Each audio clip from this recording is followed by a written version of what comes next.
Welcome back. I hope you found something interesting in the last video applying in your life about emotional safety or security, and also about self-esteem, and maybe examine that and how it plays out for you, and if you're happy about the level at which you've got that satisfied need, or whether you need to do something about it. This time we're going to have a look at another three of the needs. The first of these is status. Normally when we think of status, we think in terms of hierarchy. You know, someone's a higher status or a lower status or whatever. But in this context, that doesn't sit properly.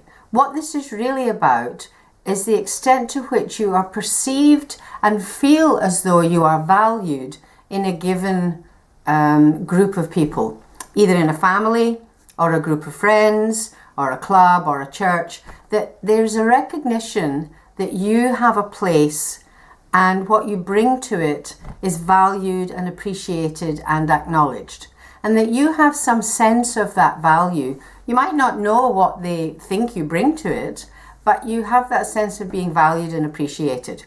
That's status. The second one is privacy. Now, for younger people, the issue of privacy is generally they don't get any, or they don't get nearly enough. They're busy running around with kids and schools and work and who knows what.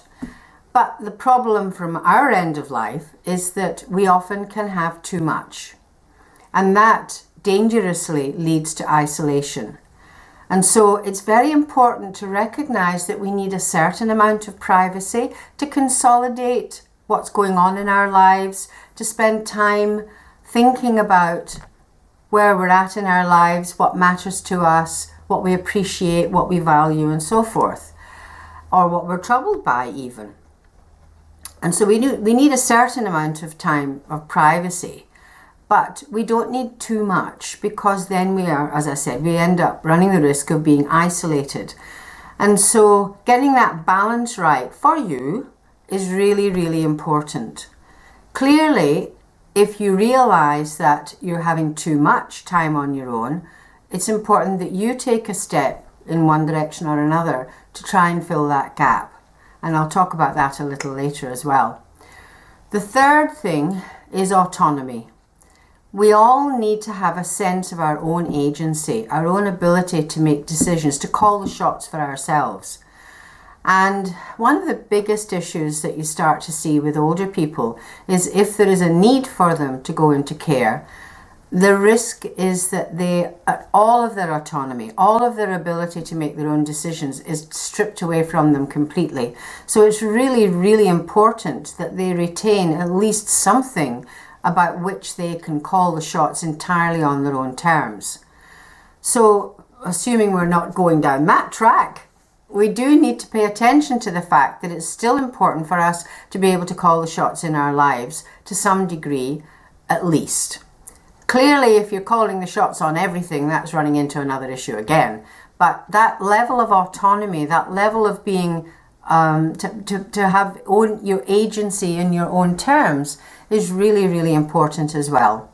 So these three needs, like all the others, are important to keep in moderation and not to have too much or too little according to where that leads. So if you've got too much privacy, for example, that's not good. Too little privacy is not good. You need to be in the middle with this. So see how those three sit in your life, how that's working for you, and whether or not you need to make any changes. And I'll look forward to catching up with you again. So take care, have fun, catch you later.